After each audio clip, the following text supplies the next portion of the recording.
Welcome to Gamescom. Fantastic. Intros all access. We're going to be playing an Azzurra. The Azzurra are a returning race, not a playable race. Previously only humans were playable, but a returning race from Guild Wars Eye of the North. One of the things that we always liked about the Azzurra, one of the things that we thought embodied them, was sort of their comic sense. And so you'll see throughout the animations, particularly of the Azzurra, that it's not just their stature that makes them a little bit funny. If Elijah dodges from left to right, he's got a little wobble. Do threaten. I love threaten. Their emotes are pretty charming.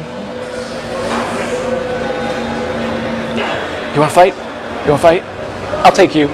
Yeah, you and me. Even when they lug giant weapons, like Elijah as a guardian here is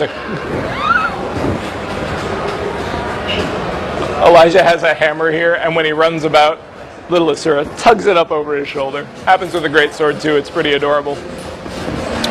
So the story of this area is the Hylic, one of the secondary races in Guild Wars 2, a sort of a frog people, live on this coastline that's been, infected with undead as Zaitan, the elder dragon, has risen from the ocean.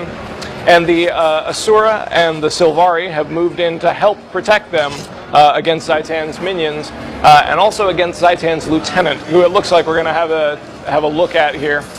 A number of players are popping up. You'll notice that we have that message that there's a special opportunity. I want to reiterate that that is a special opportunity and that won't happen in the normal game. This is just so that people can experience this during Gamescom. Under normal circumstances, this would be the product of a series of events, event chains that come from all over in order to finally lead up to the encounter that we're about to see once Elijah stops laughing. And here come all the other players. It's now.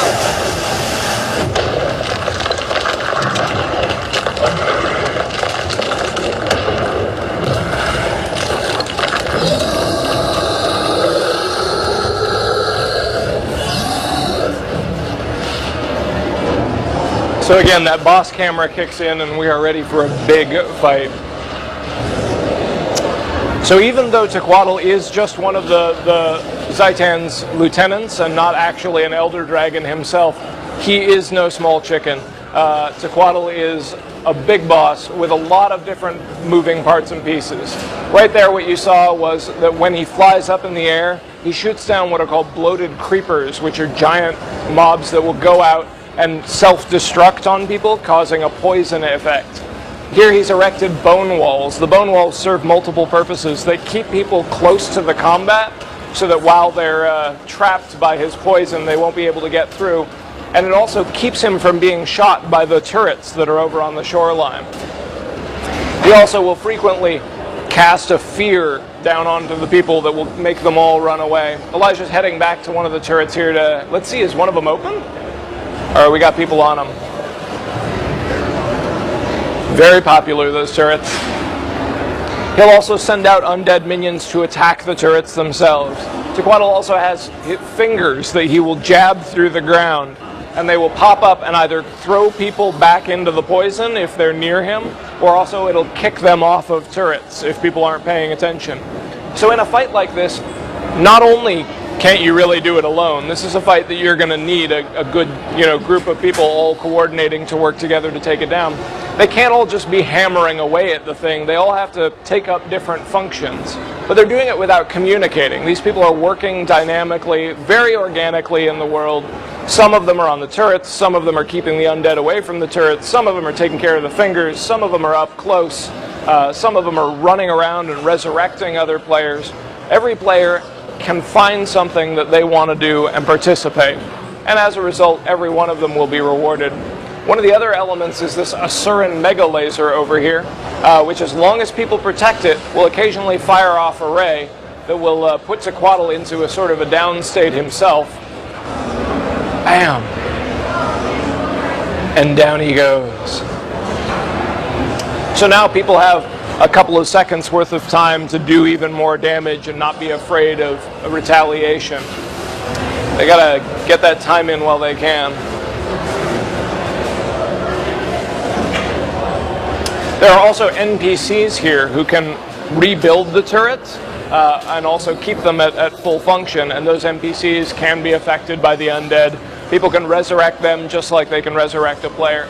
Again, I don't know how important, I don't know how many times we can say how important it is that every player be able to resurrect every other player. Everyone can heal themselves.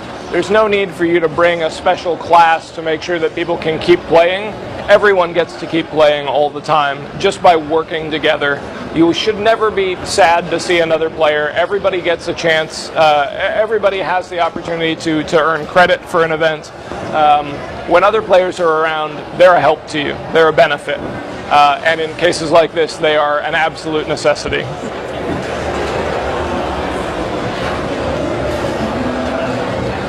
You were a little too close, my friend. So Elijah's showing off his down state here. Again, if you're defeated in combat, you fall to the ground, where you can use a couple of limited down skills. If you manage to take out a monster, then you will resurrect, you'll rally, or you can wait for another player to come and resurrect you, which looks like they're all a little bit busy with Tequatl himself. Oh, and Elijah's back up. Did you rally? You might have rallied off one of the fingers. Again, basically death shouldn't be an impediment to having fun. If you get downed, there's still that chance, there's still that moment that you can live in where you might get back into the action, and even if you don't, just return to the nearest waypoint and come running back. Waypoints aren't that far apart, the cost isn't that great. We want you to get in and play the game. So, it looks like they may be able to take it off. I think we've got a lot of people working on this. There are probably 30 or 40 people both down on the show floor and also back at our offices in Bellevue working to play on this, and I think they might do it.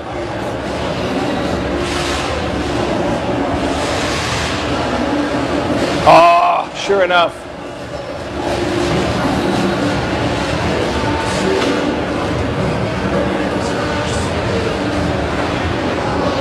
Tequatl sinks back into the sea to rise again, only after a series of events conspire to call him back from the ocean depths. So you'll see that because Elijah participated in this and actually did an excellent job, he gets gold participation for that. He gets the full amount of experience and gold. He also gets a chance at a giant chest, because what would a giant dragon be without a giant chest? Every person who participates in this gets something. This isn't where you get, you know, a chance at it. Everybody gets something.